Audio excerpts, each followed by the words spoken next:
Today we will take you a little bit further into the SOPHIE project and present to you all the work that has been done in the various work packages.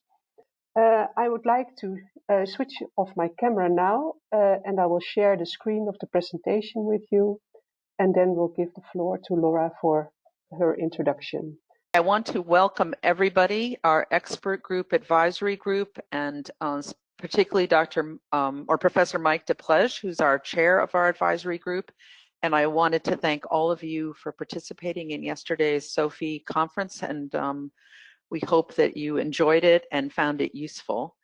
The reason we're having these 2 hours of meetings, and thank you so much because I realize all of you are on way too many webinars right now, is that we had planned an entire day with you in Brussels, and we had 2 major objectives. The first objective is that we wanted you to hear a little bit about all the amazing work beyond the SRA that fed into the SRA that has been ongoing with all of the SOPHIE partners over the last 2+ years. And so what you'll get today is a sort of taster of that, very short, very concise, but with connections to the website and other resources. And the other part that we really wanted to do was to engage with you to help us get the word out there about all the work we've done, and in particular, the strategic research agenda. And this particular format is not wonderful for interacting.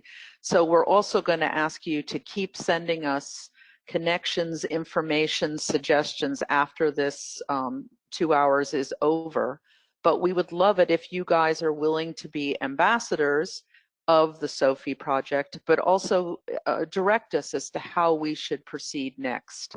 And you'll hear a really nice presentation about the SRA toolkit from Carrie Hall, who with Alex, Paula, and others has set up something to help us all get the message out there. So those are our 2 objectives for today. Hear briefly about some amazing activities and research, and help us to move forward in terms of engagement and getting the word out. And that's it. Thank you very much for your patience, and my deepest thanks to RIVM for running this webinar.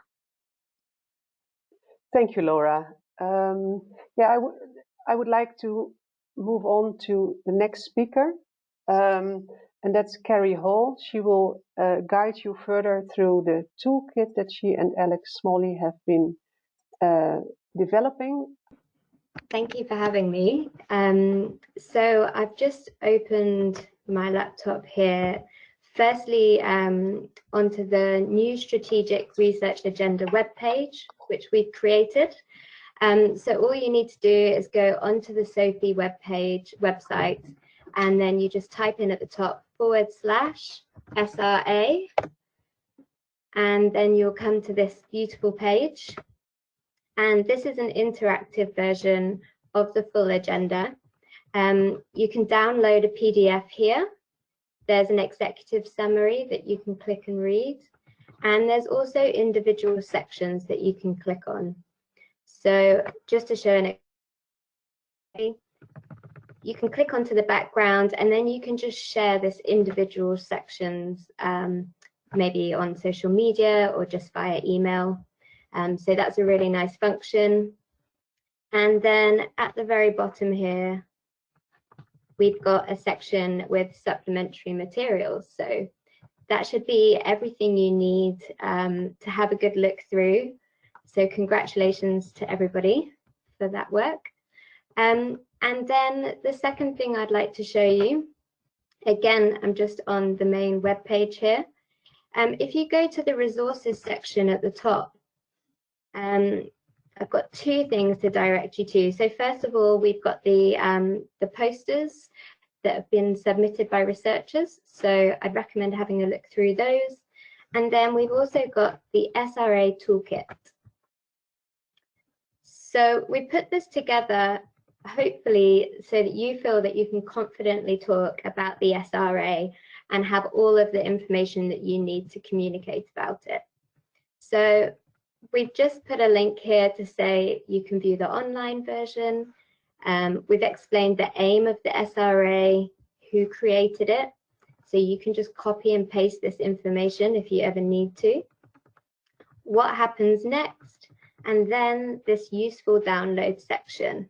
So this includes the PDF version that you can download, an SRA fact sheet, a communications toolkit, a blank, really short presentation template, and a folder of the graphics that have been used within the SRA. And each of the graphics has got a caption title of who you need to credit for ease. So yeah, all you need to do is click on the link that you want to use, and everything's there and ready for you, and you can just download it. So I'll just go into a little bit more detail on the communications toolkit, because everything else is quite self-explanatory. But this goes into a little bit more detail for you about what the SRA objectives are.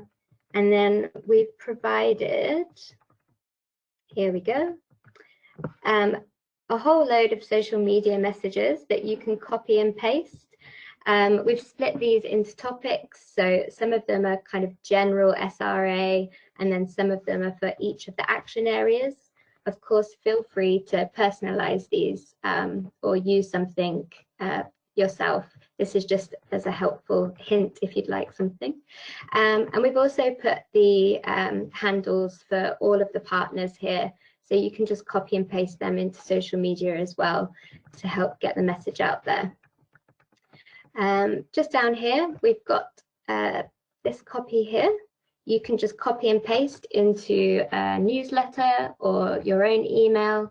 That saves you writing anything from scratch. And then below, the team have just provided a list of possible funders. So you can have a look through there when you've got some time.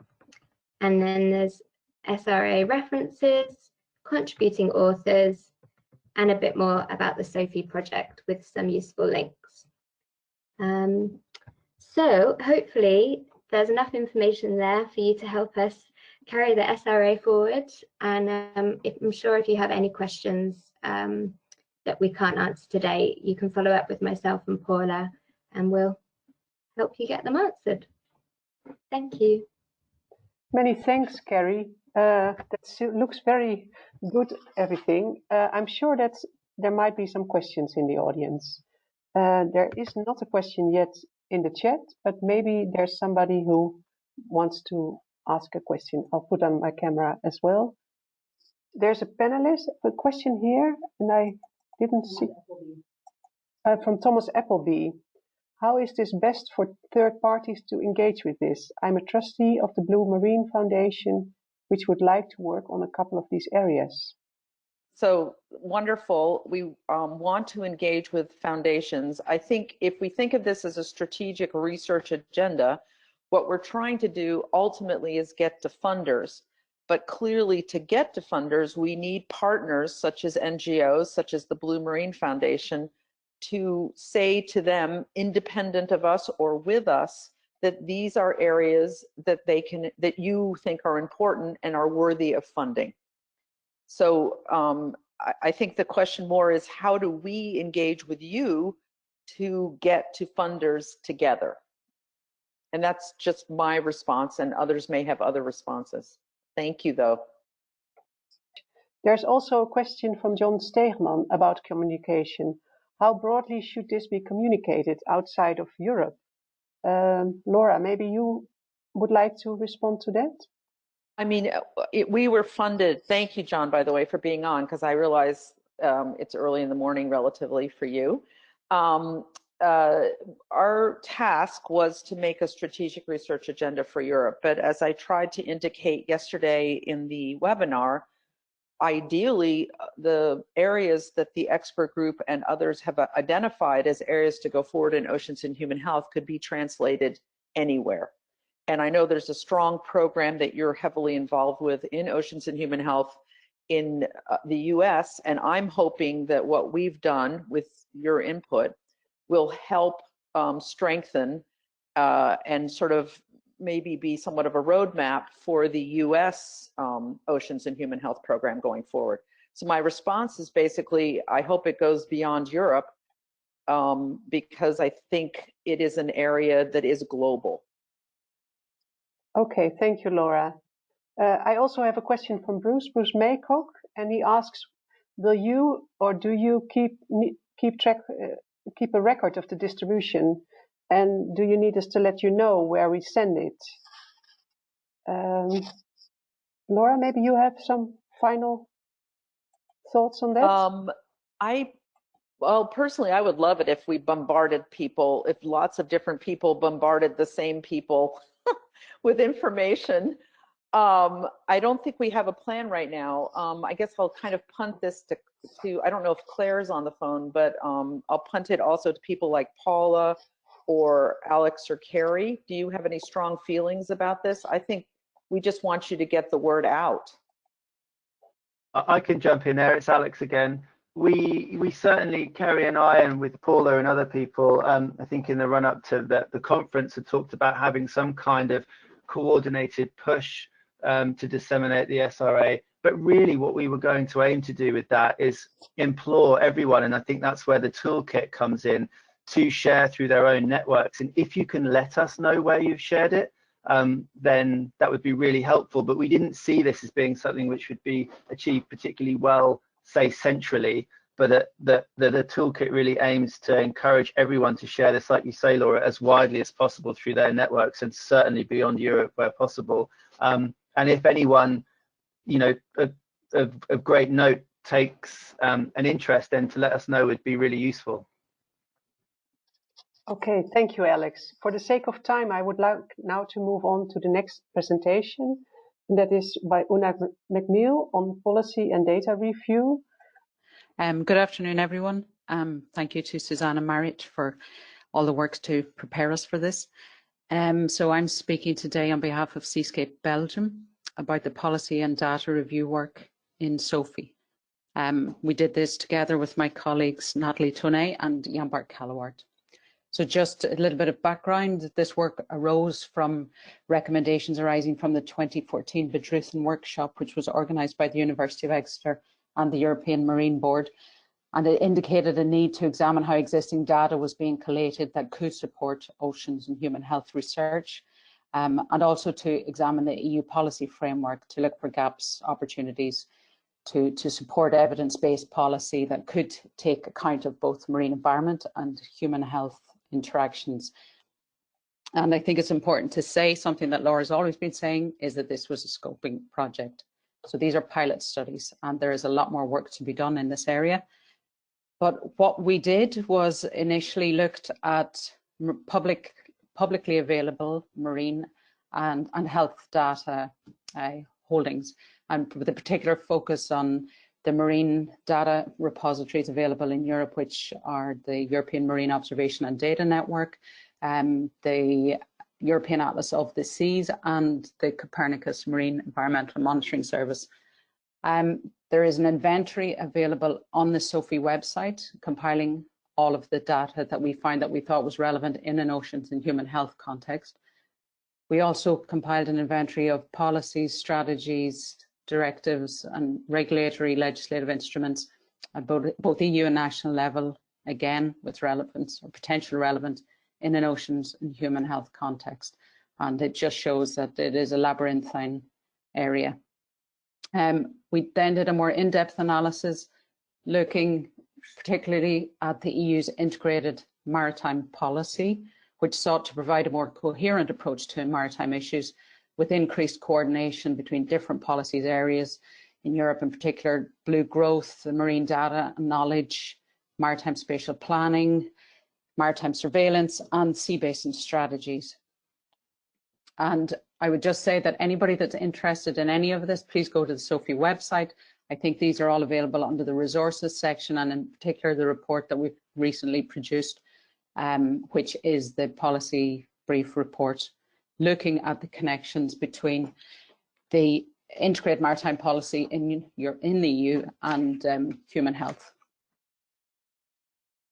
So just to go a little bit further into the data, So what became clear from the work was there is an abundance of interoperable, cross-border, standardized, harmonized marine and maritime data and analyzed data products on both the marine environment and on maritime activities. And this is largely thanks to the EU's Marine Knowledge Strategy, which was established to try and make available data that was held in different places by different organizations. And in theory, it was to support blue growth. However, it has relevance for all other areas as well. The situation for health data is quite different. And this is largely due to member state competency, in that the EU has a more explicit role in marine and maritime policy making and management, less so as regards health, which tends to be a member state competence.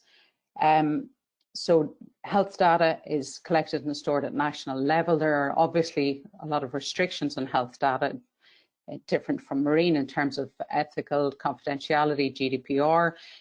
So it tends to be stored in different formats, different standards. It's not interoperable, and the reuse of the health data is a real problem. There is a lot of work ongoing, and this will improve, and particularly in light of the European digital single market.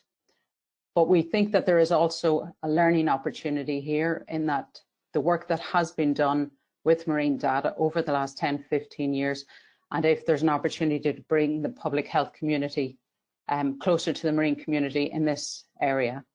But really what we first have to establish is what health and marine data is most useful for oceans and human health, and who can or should aggregate these at EU level. Also, what data are missing in marine, maritime or health. What data is not yet being collected and what is needed, and how can civil society, citizen science, tourism, other industrial sectors and innovative technologies help us to acquire this data.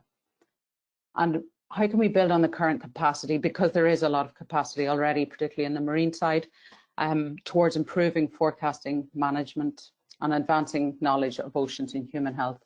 And again, where are the training opportunities in bringing these communities that don't usually mix closer together? And most importantly, and particularly for the policy making side of it, and why should anyone really care, is what could be the cost savings here? So there's a lot more work to be done in the area of data, but a lot of potential there also. And then when we look deeper into the policy, the policies, particularly, as I said, the integrated maritime policy, but also the Marine Strategy Framework Directive, which is the environmental pillar of the EU's integrated maritime policy, there really is a limited consideration for human health and maritime policies. Obviously, the marine environmental component is well considered through the Marine Strategy Framework Directive, but human health much less explicit in these policies. However, both the Marine Strategy Framework Directive and the Marine Spatial Planning Directive, if properly implemented, do require an ecosystems-based approach to management. So if the human component is properly considered within an ecosystems-based approach to management, then by default human health should be considered. And looking through these further, the treaties establishing the EU require that a very high level of human health protection shall be ensured in the definition and implementation of all union policies and activities. And this idea of a health in all policies approach is something which, if properly implemented, properly taken into account in the implementation of policies and in the design of new policies, can help Europe to achieve a greater consideration for human health in all its policies. And also as we move towards this idea of a Green Deal and carbon neutral Europe, where trade-offs will have to be made. Una, I'm sorry to disturb you, but Yep. could you make a bit of speed up a little bit? Yeah, Sure. I'll just go quickly through these, okay, because you can see all of this in the report on the website. So basically, the recommendations arising from this report are that we need dedicated oceans human health management tools. We need an integrated architecture for health data in Europe, and to make a greater awareness of the potential of marine monitoring programs that are currently in existence. But what we need crucially here are better oceans and human health indicators to leverage these programs. And then finally, we were asked about future integration. And so there really is a need to embed the marine component more visibly in environment and health in study, in practice and training. And we can do this with future graduates. And to improve research, sectoral and regional cooperation. And finally, coming back to the data work, there is still a lot of work to be done there, and a future project, maybe another CSA on data and the opportunities there would be very useful. So that's it from me. Thank you, Susanna. Sorry to have gone over. No problem at all. Many thanks to you, Una. It was very interesting. I have a question here from Henk Hildering, and he is asking, one of the most important health data lacking is about mental health. What options do you see there within the European context? So I should explain that we are maritime people, the company Seascape Belgium, so I'm not in a position to talk with any expertise about health data. However, that is clearly a priority, and I agree with you completely. There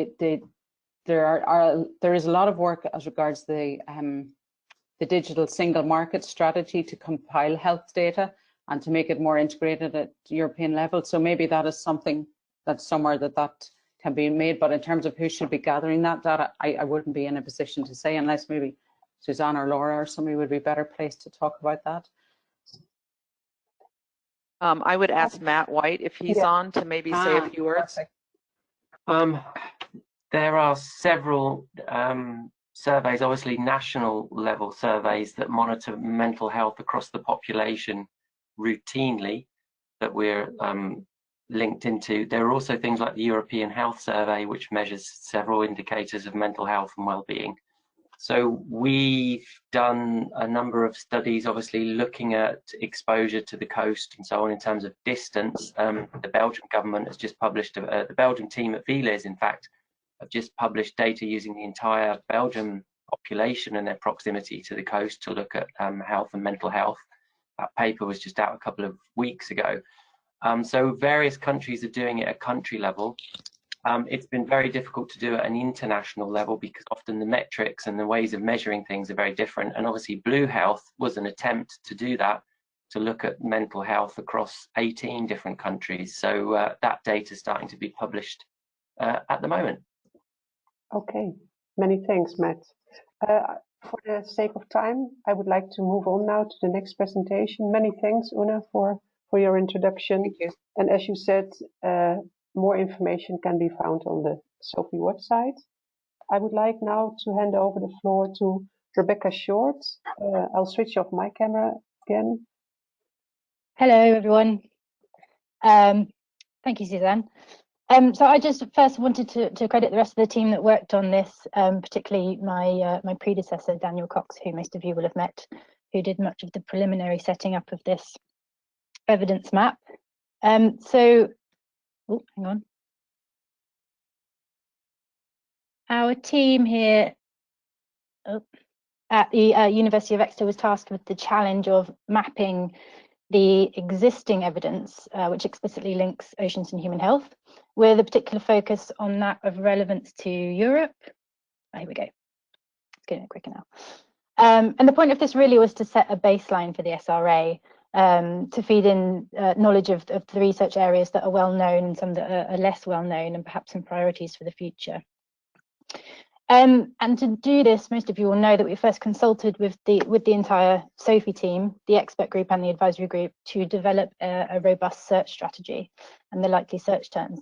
And secondly, we wanted to identify where the relevant grey literature might be, so identify the likely organisations looking at oceans and human health. And this all fed into a published protocol, which can be found online at Kadima, or it's linked also through the SOPHIE website. And I'm not going to talk you through this diagram, but basically we ended up with over 11,000 articles to review and some strict inclusion criteria. It was no small task, but at the end of it, we had a database of 1,542 articles meeting our criteria and extracted the data from that. So what did it tell us? This is a heat map of interactions between categories of marine exposure against human health outcomes.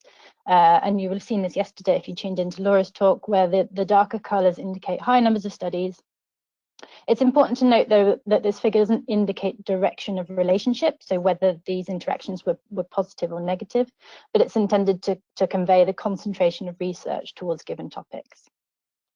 So we see some obvious foci coming out here in relation to exposures. Firstly, marine biotech clearly stands out, though it should be said that this is heavily influenced by the types of intensive research required, so lots of randomized controlled trials, etc.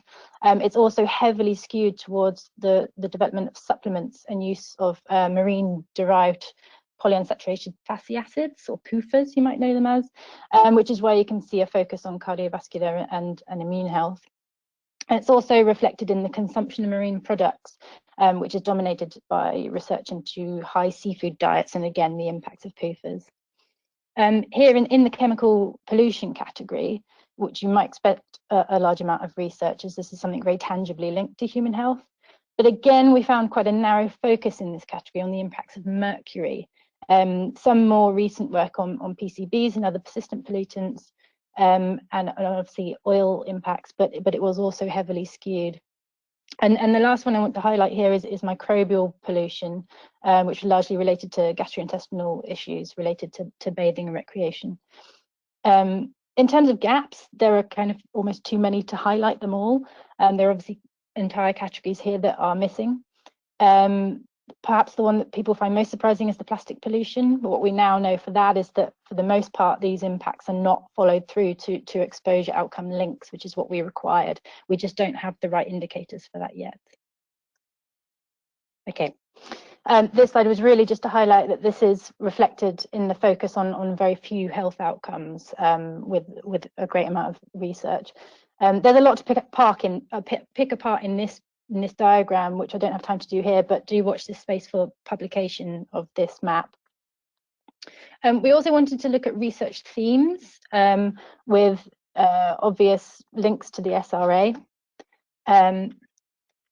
Just get the graph up. So it was quite obvious that biotech led the way, but as we know, this had a very narrow focus, and so it's somewhat of an outside category here. Then we have pollution, food, and disease, which seem to have followed roughly similar trajectories over time in sort of investment in research. And then a sort of more recent rise of research into climate change related and well-being aspects of oceans. Though it's not displayed here, it is worth noting there has been a tendency to focus on the negative impacts of oceans on health, perhaps for obvious reasons, which goes some way perhaps to explain the more recent focus on well-being. Similarly, research on climate change perhaps lags behind due to the lack of tangible and measurable links, and sadly, as things get worse, this may change. And pollution is indeed an important focus, but what you can't see here is that this narrow focus, largely linked to mercury, neglect more than 140,000 chemicals that we know have been produced since 1950, and which are presumably entering the environment. So our recommendations based on this map. Oceans and human health research really remains quite patchy, and those categories which are well researched might be quite narrow in focus. There are numerous primary research gaps to fill, and the recommendations outlined in the SRA for increased funding and cohesion really are the solution to this. We need proactive rather than reactive pollutants research, and we need to get ahead of the curve as well, I think, on the blue growth strategy and the new and expanding industries that are involved in that. There are a lot of industries missing from our map. Very little has looked at synergistic effects across exposures, and this is what we really need to tackle if we want to start effectively feeding into that tangled web that Laura presented yesterday. There are lots of gaps for evidence synthesis as well, which would better inform policy, and we need more people and resources directed towards tackling some of the complex exposures with these methods. There's some obvious geographic coverage that we need to fill the gaps on, and countries would possibly also do well to get together and look at regional and sea basin level assessments of evidence. We know that this is going on in the Baltic, for example, and perhaps use of methods such as these maps for forming cohesive policies. And that is it from me, I think. So has anyone got any questions? Many thanks to you, Becca. This was very interesting. Before we start, I already have a question. I thank you for switching on the camera. I will join you now.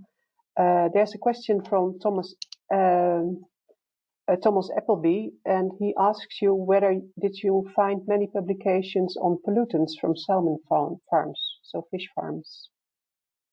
No, well, actually, we didn't get up anything from aquaculture, which we did have as an expected category.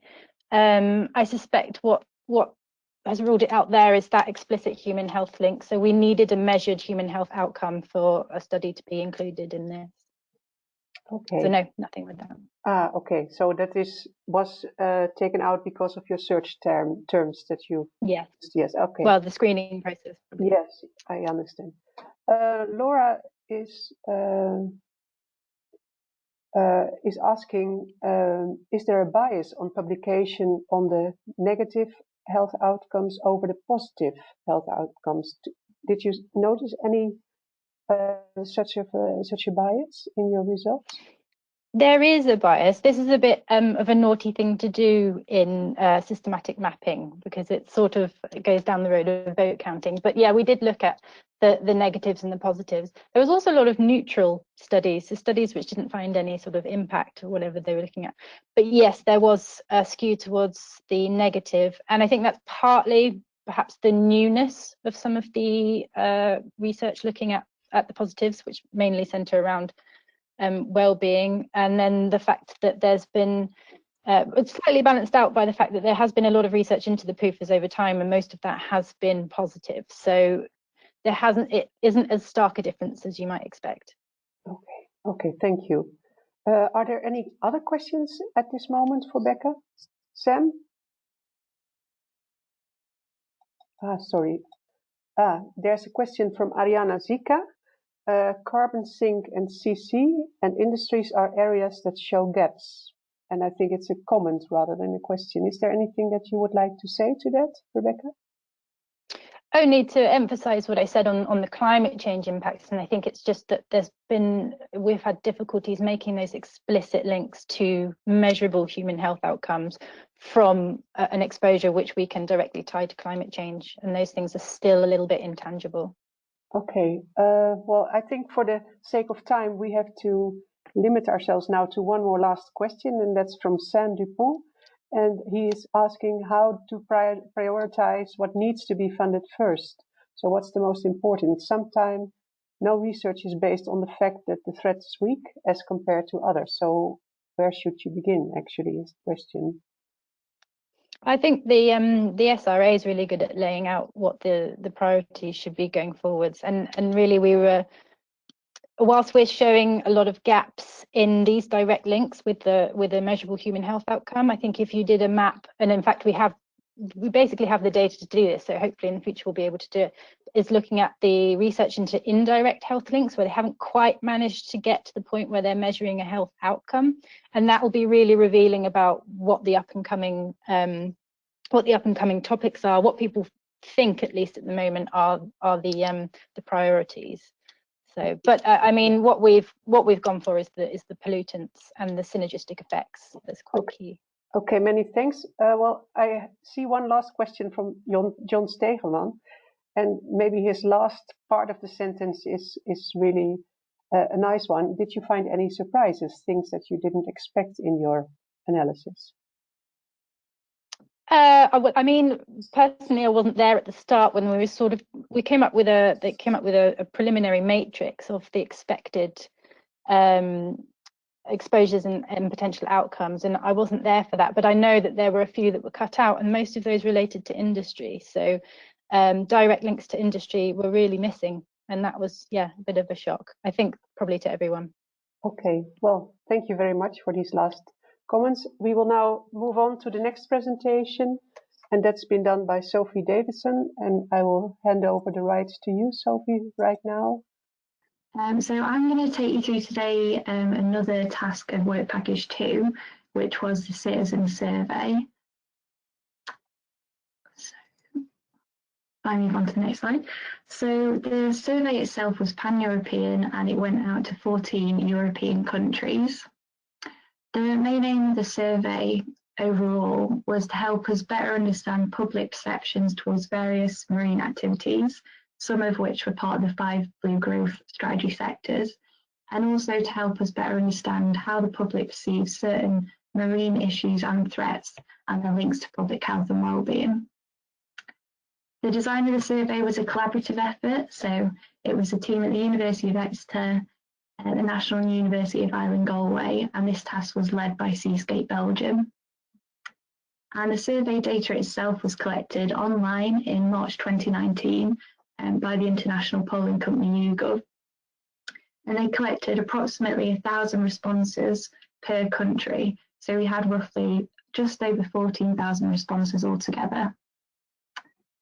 YouGov as well were able to collect a representative sample based on age, gender and region of each country. And the survey has got connections with other different work package tasks of SOPHIE. So there's a link there with the data mapping task which Becca has just spoken about, which looked at kind of the evidence which is already out there linking together marine exposure and human health and wellbeing. And we had a question in the survey which asked the respondents about a variety of marine threats and how concerned they were about these in terms of their impact on human health. And there's also a link with the Citizen Conversation workshops, which have been run by NUIG. And these have used qualitative responses from the survey in order to take into their workshops. And I think Iski is going to be talking a little bit about that after the break, so I won't go too much into that. So this is the first of the results slides, which I'm going to talk to you about today. So I just wanted to show you some of the key quantitative results from the survey. So one of the questions that we asked respondents was, how good or bad do you think 14 different marine activities are in terms of the environment and health? And the respondents, as you can see, there's kind of a linear relationship between the perceived environmental impact of marine activities and perceived public health impact. Those which were perceived to be the worst in terms of the environment and health were these kind of extraction activities, so offshore oil and gas mining and deep sea mining. And those perceived to be good in terms of the environment and health were coastal protection, conservation and community events. And we also asked them a question of the same 14 marine activities and how much policy intervention do you want involved in these in order to protect public health and wellbeing. And they wanted the most regulation for offshore oil and gas mining, coastal protection and conservation activities. And it seems strange that these are kind of at two extreme ends of the spectrum. So we've hypothesised that maybe this is because they've got an extreme reaction to these marine activities. They either think they're really bad for the environment and health or really good for the environment and health, and maybe this is why they want more regulation involved. Then they said that they wanted the least regulation for water sports, recreational visits, and holiday cruises, so tourism-related marine activities.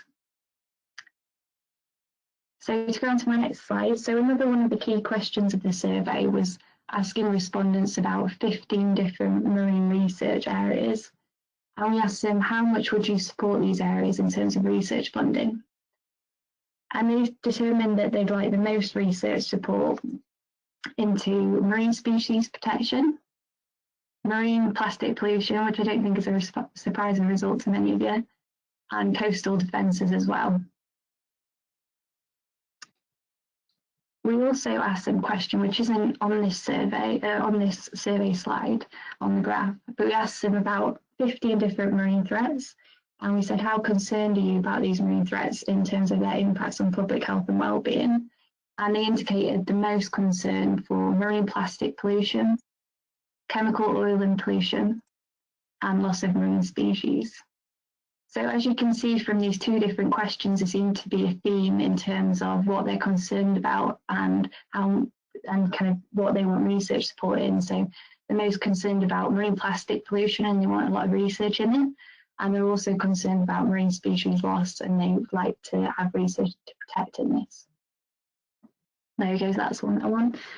So yeah, what's next in terms of the survey? So we've got one output which has already been produced, which is a citizen conversation report, which uses these qualitative responses from the survey. And this has been led by NUIG, and they're going to be speaking about this after the break. There's also one of the key deliverables of the SOPHIE survey was to publish a report which summarises the key descriptive statistics. And Ina's been doing a great job working on this, and it should be finished within the next couple of months. Beth Roberts is then going to be leading on a paper which looks at people's preferences for health protection policies into 10 marine activities. And as part of my PhD, I'm going to be leading on 3 publications from the survey data, the first of which is going to be looking at how concerned people are about plastic pollution and their support for research in this area, and also what variables predict this. So that leads me to the end of my talk. If you've got any questions, yeah, happy to answer. Many thanks, Sophie, for this presentation. Okay. And you've done an amazing amount of work, and it's exciting to see that's going to result in a PhD. Yeah. Any questions for you, for Sophie at this moment? Well, I think maybe if you think of something at a later moment, you can always write it down and we can ask Sophie at a later moment. So I think we maybe should leave it for now. Many thanks, Sophie, for your presentation again. So I would like to ask Iski to continue the presentation with the work package on stakeholder engagement. Iski, I will go through the presentation on the slides just as you asked me, and the floor is yours now. Good afternoon, everyone. I just want to, on behalf of my colleagues, Christine Domigan and Patricia McHugh at NUI Galway, share some key messages from our work on a multi-actor stakeholder engagement process, identifying priorities and solutions for oceans and human health in Europe. And these stakeholder deliberations, or ocean and human health conversations, identify priorities and calls to action for protecting public health and a healthy marine environment for a sustainable future across Europe. Next slide, please. So just wanted to take a look first at our stakeholder engagement kind of numbers and who we engaged. Keep going, please. A total of 272 societal stakeholders or experts in oceans and human health responded to our online survey, and this resulted in 673 priorities for oceans and human health, which were then organized into 26 categories. 31 stakeholders were involved in 2 deliberation workshops in February 2019 from across 12 countries in Europe, and they generated 2 structural priority maps and 9 calls to action to realize these priorities. Next slide. So our second cohort included citizens, and this also, we engaged with them first through the online pan-European survey that Sophie just presented, where citizens were also invited to have their say by identifying their top priorities for oceans and human health. So this generated over 14,000 priorities. And in order to compare with the expert stakeholders, we took a random sample of 700 responses, 50 from each country, for further analysis, and again, organizing these into 23 categories. 14 citizens came and joined us in November 19 for a workshop representing 9 countries across Europe, and also generating a structural priority map and 9 calls to action. After this, we carried out a meta-analysis, which I'll speak about a bit more in a moment, but this resulted in 9 stakeholder priority themes for oceans and human health in Europe, and the multi-stage influence map, which I'll talk about a bit more. And just to point out that all of this is detailed in our workshop summary reports and final meta-analysis report. So next slide. What did we find from this multi-actor stakeholder engagement process? Well, in essence, stakeholder deliberations not only reveal priorities for oceans and human health, but also how stakeholders considered the priorities to be interrelated and dynamic. And the need to know more about the interactions between ocean and human health to provide meaningful input into policy and decision making was really emphasized.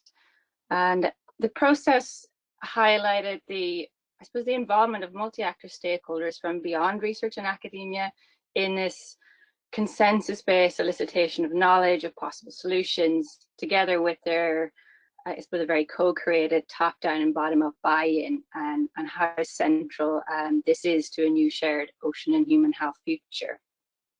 And next slide. A key outcome of our work, and in particular of the meta-analysis, revealed 9 priority themes that are most influential for oceans and human health in Europe. And these are illustrated in the SOPHIE multi-stage influence map, which you're seeing generated before you. I won't read it all out in detail in the interest of time, but it's read from left to right in order of greatest influence. And what the map highlights are the causal processes that drive ocean and human health dynamics in Europe, and it's generated by the stakeholders.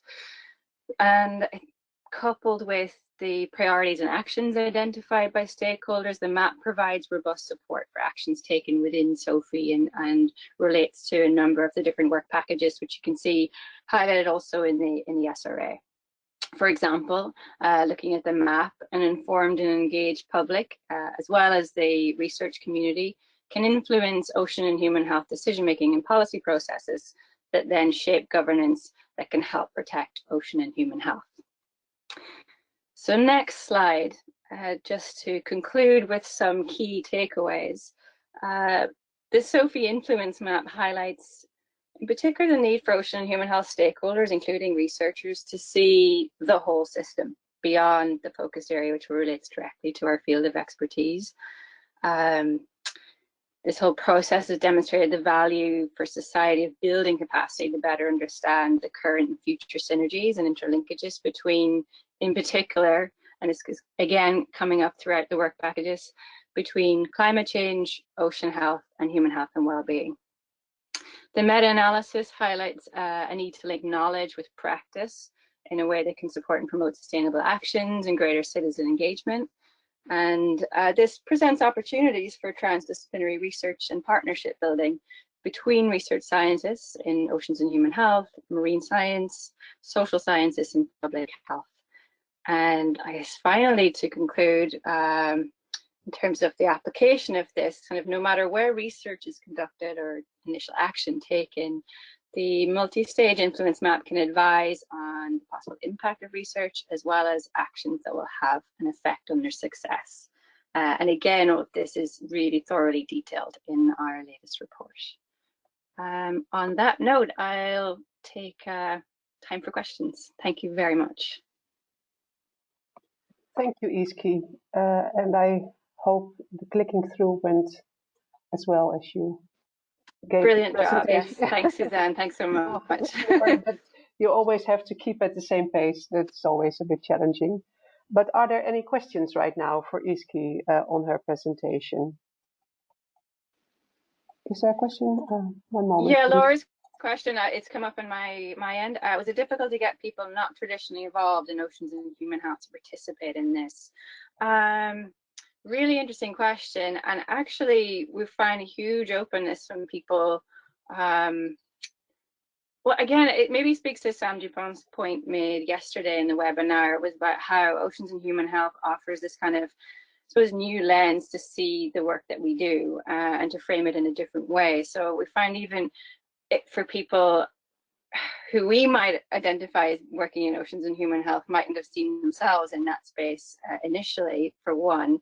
And then second, I think there was tremendous interest and engagement, in particular from citizens, keeping in mind citizens were bringing in diverse expertise from other sectors and backgrounds as well. So that I thought was really promising, and a lot of interest.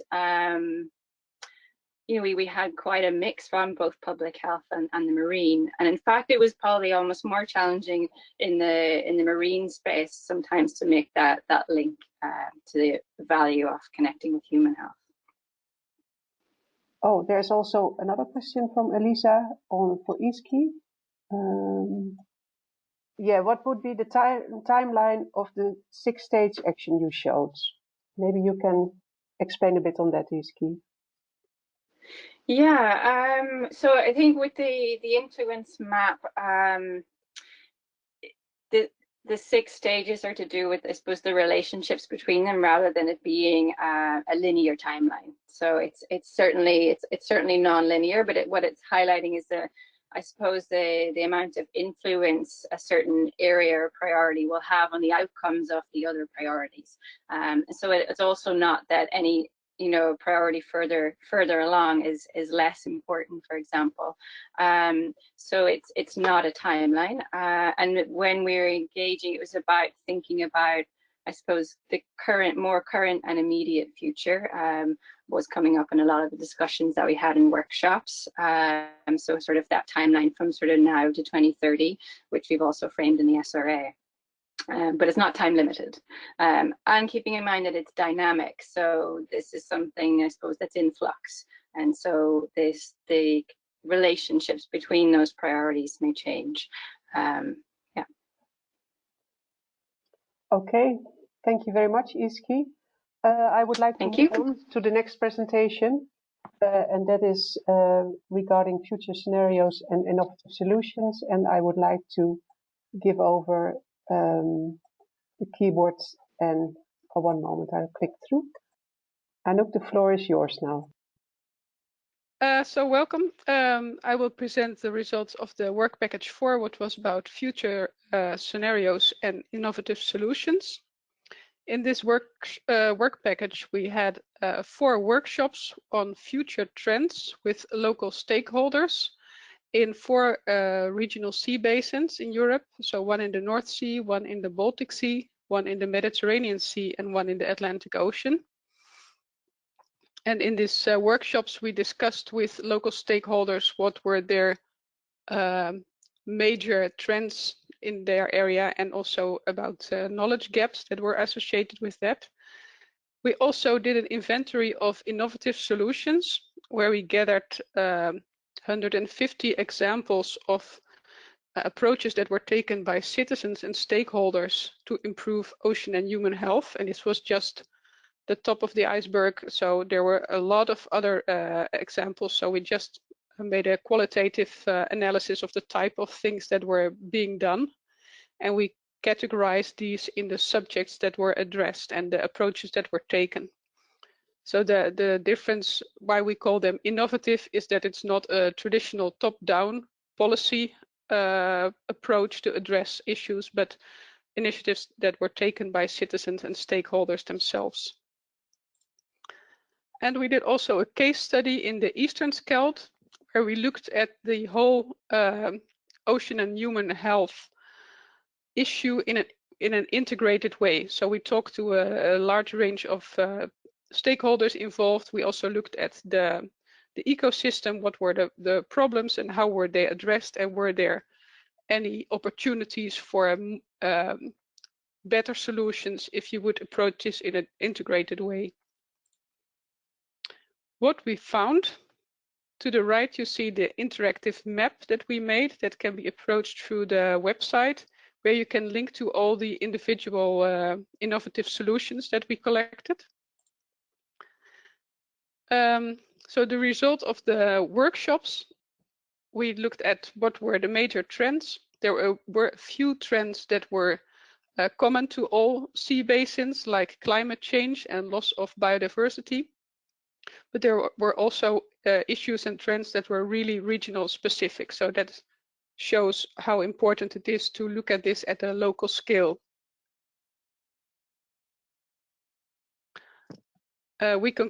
We looked at what the innovative solutions addressed, and found that these addressed issues that were not easy to address in the traditional top-down way. In particular, this is the citizen engagement and awareness raising and education by means of, for example, citizen science. So we think this is a very promising approach to get more momentum and get things done, and not just wait for our policymakers to solve everything. In the case study, we looked at how integrated coastal zone management was done, or marine spatial planning. There were a few initiatives that addressed the ecosystem approach in a very integrated way, but in all these 3 initiatives, the health aspect was completely ignored. And that was because both the health people and the marine environment people didn't really think it was important. So we think that if this should be incorporated, we should also have more evidence of why it should be incorporated and how.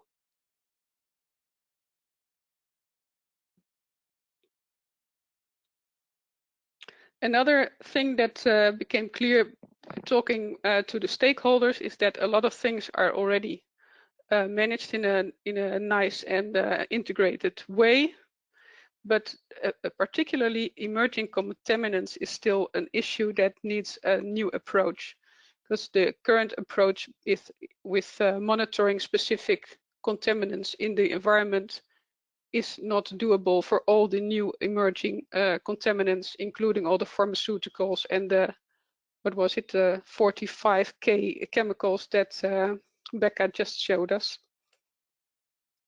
So here are a few nice examples of the innovative solutions that were collected. So you see therapies of people going to sea, innovative technology, watching whales, combining going to the sea and education, citizen science. So it's a very inspiring collection. So what we recommend for the future is that it's very important to bring in the local context and the communities. So that is both in the perspective from the workshops that we got, that you have local problems that need local solutions, but you can also make use of the power of local citizens to get more done. Another thing is that we really think it's important to include these health aspects in coastal and marine policy plans, but we need a scientific basis for this to convince people how to do it.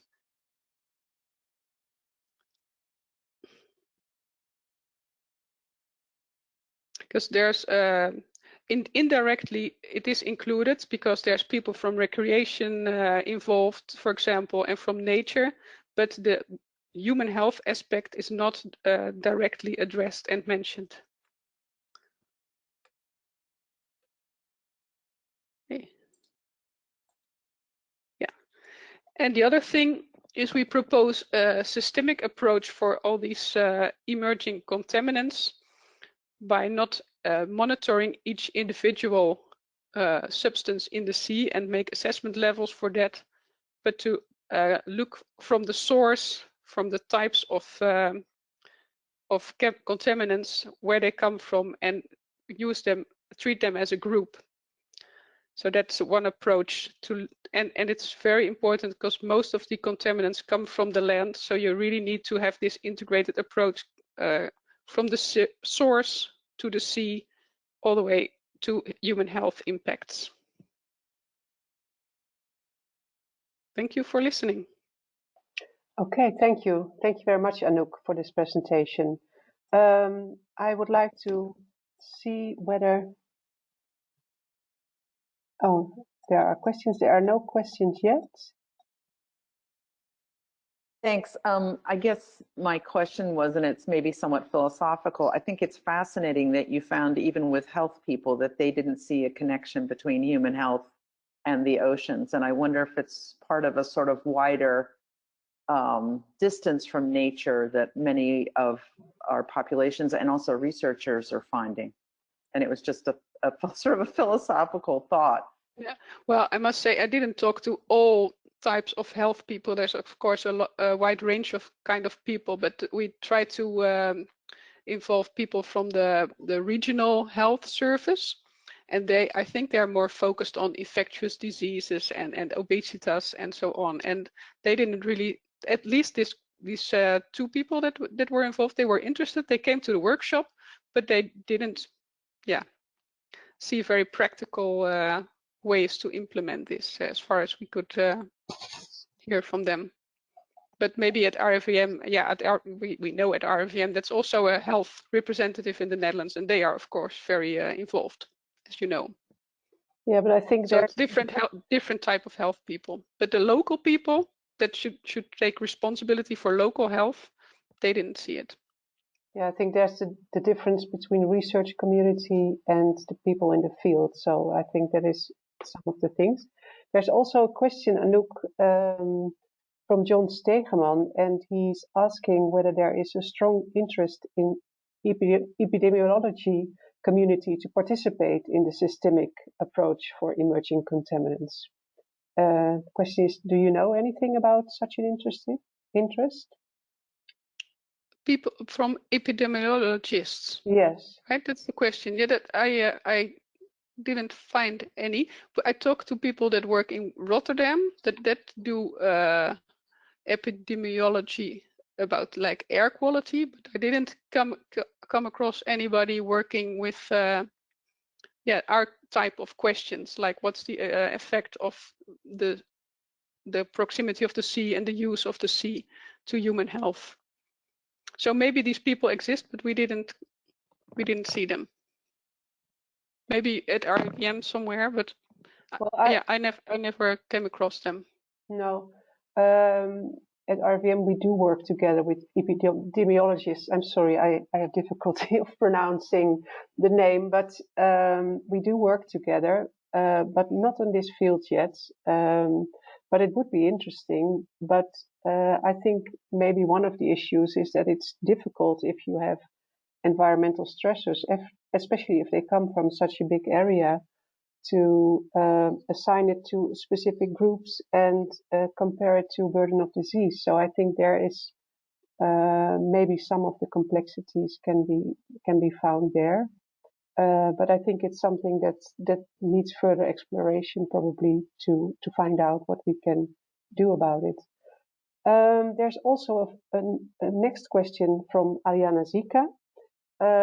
Would the lack of awareness of health practitioners be addressed with the capacity and training of healthcare and medical students on environment and health linkages? So would education resolve the problem, Anouk? What do you think? Well, it was funny. I talked to the persons from the National Park Eastern Scheldt, so they are very much involved in nature and nature education, and they had all these nice leaflets about the effect of green on human health. So I asked, do you also have something about the marine area and human health? And they have no information at all, so they also could not share it. Okay. So that was my conclusion. It's just lacking. It's not enough yet to really spread the word. Okay. Yeah, I hear that Iski has one question. It's the final one. I think we need to move on. Oh yeah. Iski, I will unmute you now. Or you're self-muted. Maybe you can unmute yourself and ask your question, and then we will move on to the next presenter.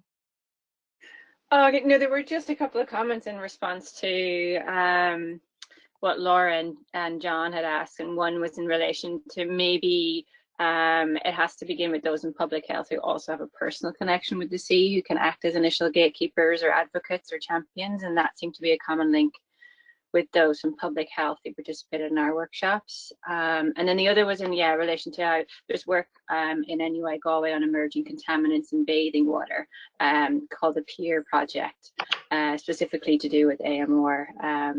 But yeah, it's interesting to see what emerges in that space and how it's such a gap. That was all. Okay, thank you very much. Thank you, Anouk. I would like to move on now to the next presenter, and that's going to be Mariluz Parga from Submon. And I will hand over the rights of the keyboard and mouse to her. So hello, everyone, and thank you for being here today. So today I'm speaking on behalf of Submon and Travel Ecology about the work that we are doing together within SOPHIE project.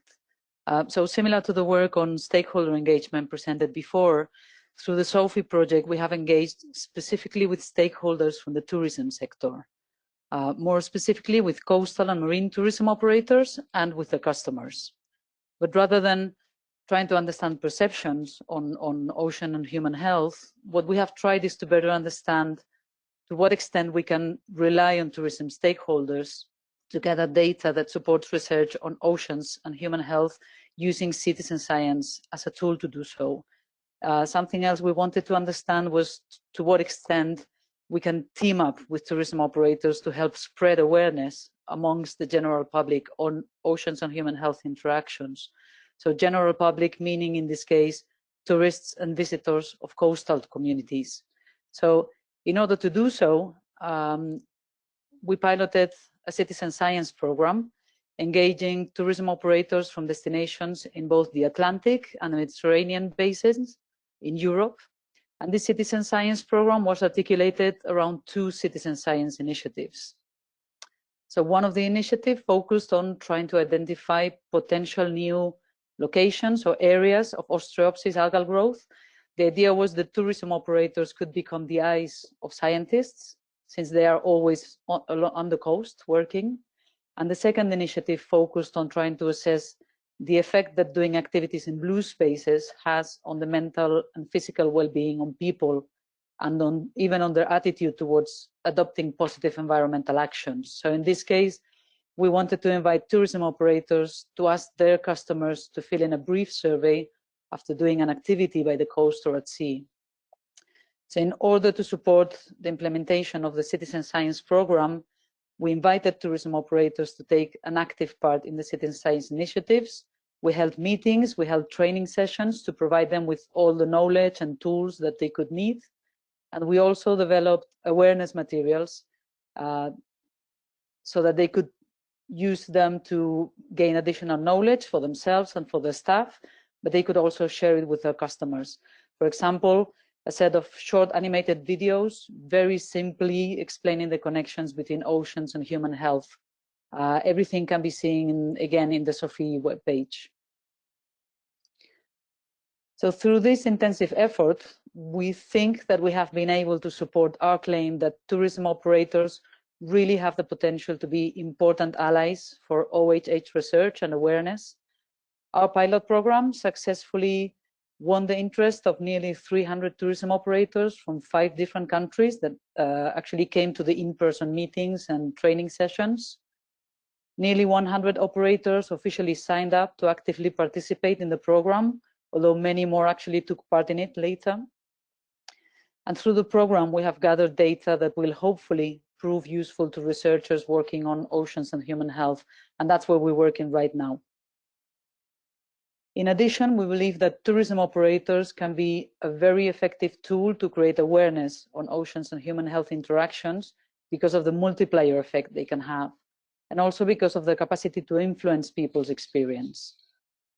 For example, one of the citizen science initiatives has evidence that people who do an activity with a tour guide are significantly more likely to agree that they learn new things about marine life than those who go on their own or with family or with friends. Other things that we have learned, for example, that citizen science initiatives need to be longer term in order to get a good enough response from both operators and their customers. Engaging operators requires winning their trust, and that takes time. Getting significant data and robust data with longer data sets also needs longer time. 1 year is just not enough. We have also learned that if we want to promote engagement and participation throughout Europe, we need to have materials in local languages, both for the staff of the tourism companies and for the customers. In terms of recommendations or where we go from here, well, our first priority is to show, as I explained, that the data gathered from the program are actually useful for research purposes.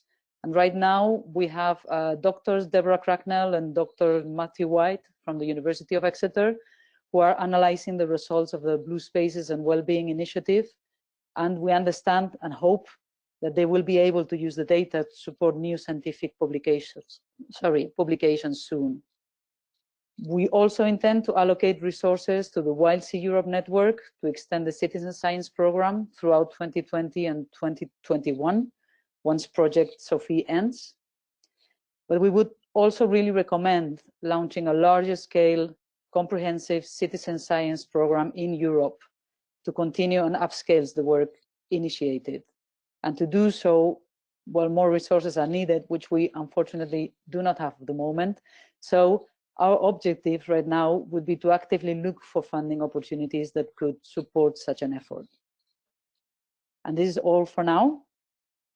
Thank you for your attention, and we are happy to answer any questions that you may have. Many thanks, Mariluz, for these interesting presentations.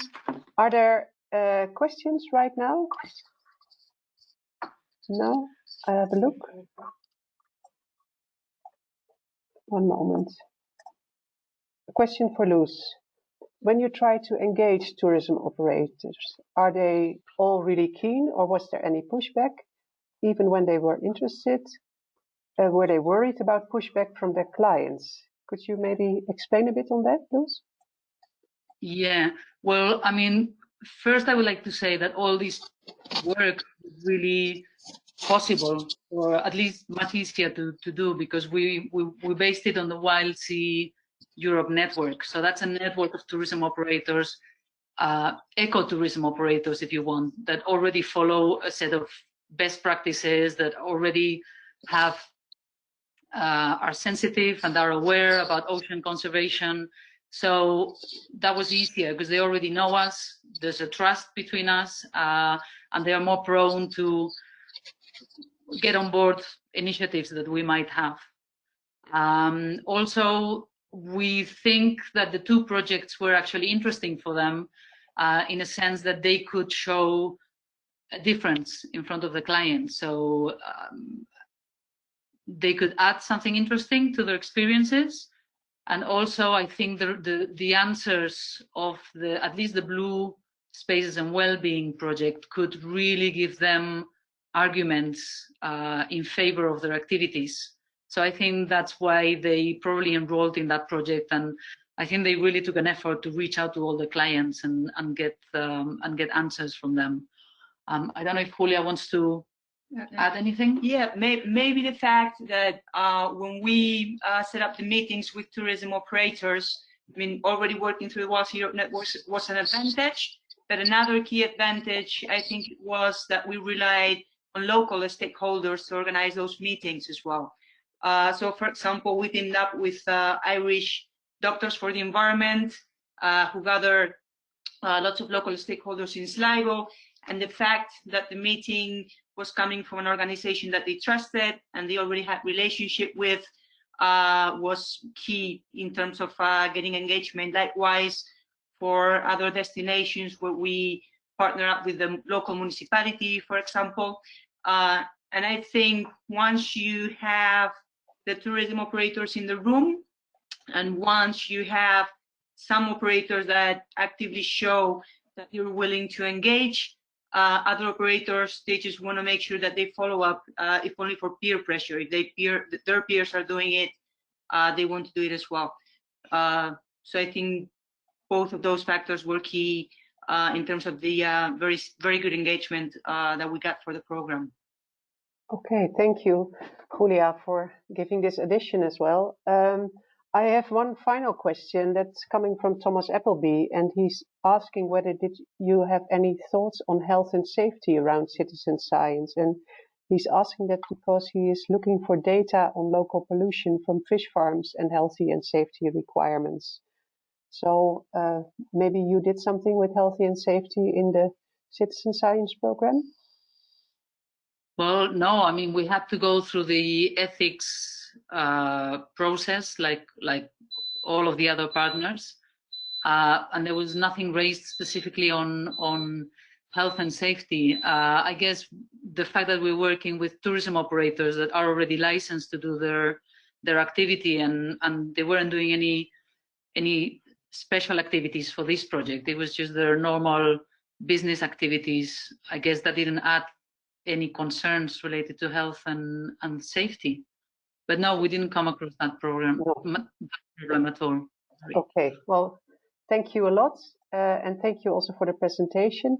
I would like to ask now two questions to Sophie that came up earlier. I have to have a look.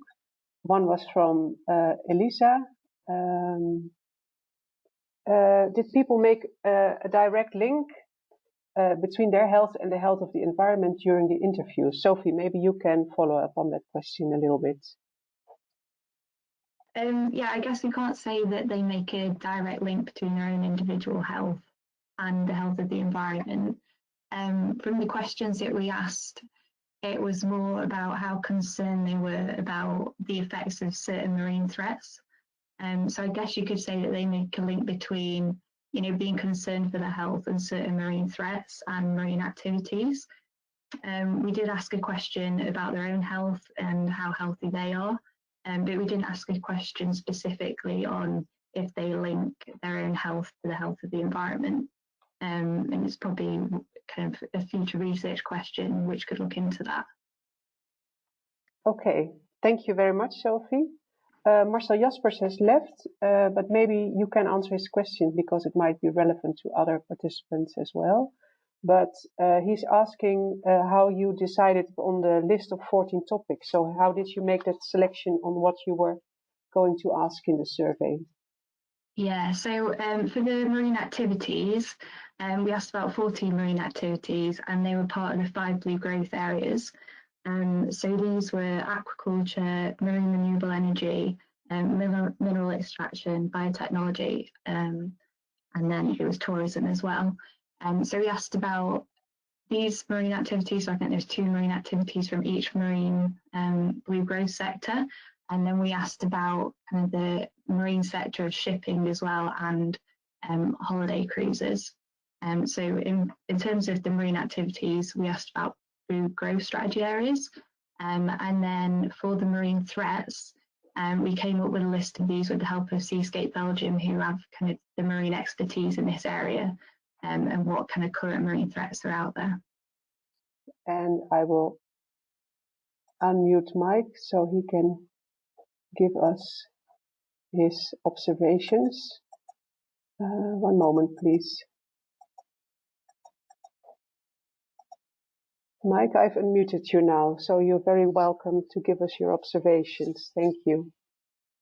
Okay, well, thank you for the opportunity. So I just want to very briefly just mention a few things. And the first is to offer hearty congratulations to everybody who's been involved in the program. I think in terms of fulfilling the requirements of the EU grant, you've certainly done an absolutely splendid job. And all the things that you've set out to do, I think you've achieved in a very effective way. So we started off with the SRA being about identifying research to enable fundamental questions to be addressed in the area of sustainable seafood and healthy people, blue spaces, tourism and well-being, marine biodiversity, medicine and technology. So the SRA report has clearly achieved those goals. There are a couple of things that occur to me throughout the whole program though, and these are not negatives, these are just ands. I guess that we could have looked even more broadly and found more questions, but given the resources and the time, that wouldn't be possible. But in the future, one can imagine many more questions that we need to find covering other areas. And indeed, within the ones we've found, or the ones you've identified, I was struck just as 2 examples. One is the chemicals that we were talking about, and this focus on mercury and human health in marine products and in the marine environment. I wonder if, looking at that in a slightly different way, if we've looked at the effects of a broad range of chemicals on human health, including PFAS and brominated flame retardants and a whole range of those kind of pollutants, pesticide residues and what have you, they would be found in a variety of marine organisms. So it maybe is just a way of joining up things to show that chemicals have effects on humans. Those chemicals have effects are found in marine organisms and making the join up. So I just make that small point. And then I was struck perhaps by a more philosophical issue, which is we've talked a lot about co-creation, and excellent work has been done with joining up stakeholders and looking at how we might move forward together. But it does raise a sort of an interesting issue about just because stakeholders think that they've identified an important issue and that several other stakeholders agree, are they still the most important issues that we should be addressing in the marine environment? You know, plastic pollution came up as one example, but should we be more worried about ocean acidification or antimicrobial resistance or warming of the oceans? So there's that whole process of co-creation that perhaps we need to think about. And that led me to a point that I think has cropped up at many of the SOPHIE meetings, and which I think to me is one of the most valuable emerging features of the whole SOPHIE project, and that is about framing. And Sam's mentioned it, Iski mentioned it, and others have mentioned it. This has given us a chance to frame a lot of the questions in the marine environment in relation to human health in new ways. And I think we should constantly try to look through these new windows, these new lenses, and keep reframing things in that way. And so now at the end, just final comment is to say that I think you've fulfilled the mission, but as well as fulfilling the mission, there's still work for us all to do as ambassadors for this project as we go off doing other things, really making sure that the outputs of SOPHIE do indeed set the agenda across Europe in the oceans and human health area. So thanks very much. That's all I wanted to say. Many thanks, Mike, and also thank you for reminding us for the responsibility that we all share, I think, as being here in this webinar, but especially with the consortium partners as well, that we have a legacy that we have to take care of. So many thanks for your observations. I would like to hand over now the floor to Laura, and I will give her the mouse and keyboard control. Laura, if it's working, the floor is yours now. Thank you very much, and thanks to Mike for those words. I just want to summarize first to thank all of you for being on this webinar. It's 2 hours, and you all are doing way too many Zooms and webinars, so I really appreciate this. And I just want to say that I hope you now have a taster of some of the amazing activities and research that we've been doing over the past 2+ years. And also that, as Mike has just stated, that you will consider being ambassadors for us and help us in terms of getting the message out, and also telling us where to go and how we can collaborate with you and with organizations you work with. When I think about the science you've just heard, I think the same conclusions that I had yesterday are still hold for obvious reasons. Clearly, health and environment, the communities, and the viewpoint need to work together. There's still a lot of work in terms of collecting evidence around data, evidence policy, and having a more trans-sector systems approach. Clearly, there's a huge area around training, and not just training students, but training the population, societies in general.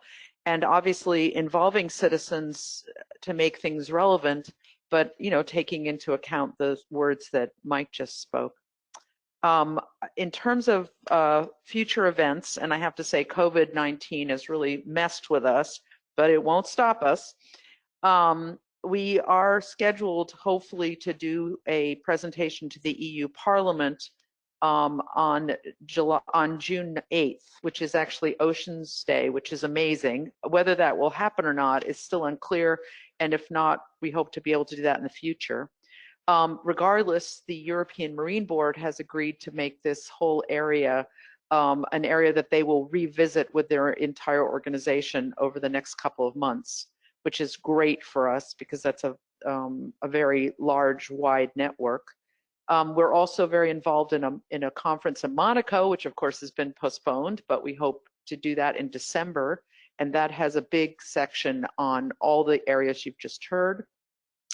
Thanks to John Stegeman and the US group, we're now being involved in their work in the fall, and possibly applying for a AAAS presentation.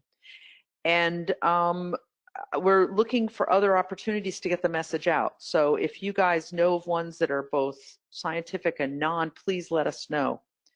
In terms of thanking people, besides thanking COVID-19 for driving this presentations.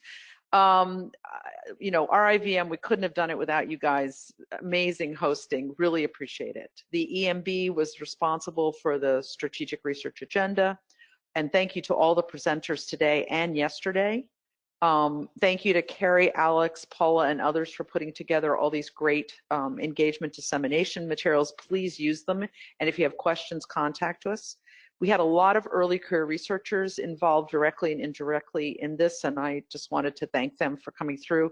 And all of the SOPHIE partners, you've been amazing to work with. And Mike, the advisory board, the expert group, you've been a wonderful group to work with, and hopefully we'll keep interacting with you and your networks going forward. So that's all I have left to say, and I just want to thank all of you. Please send us your photographs or your poems or your art, and if you have any ideas about how we might use this besides using social media, that we'd also welcome that, because I think there's a whole creative piece here that connects people to oceans and human health that is good for our souls right now during this pandemic. So please take care of yourselves, be safe, be well, and thank you, everyone. Okay, many thanks, Laura, for these words. I think then we now have come to the end of this webinar. I would like to thank you all for joining and for asking questions and being so attentive. I agree with Laura that it's been really a pleasure to work in this project. And I hope you are all well, and I would like to end the webinar right now. So many thanks, and look forward to see you in the future. Bye-bye.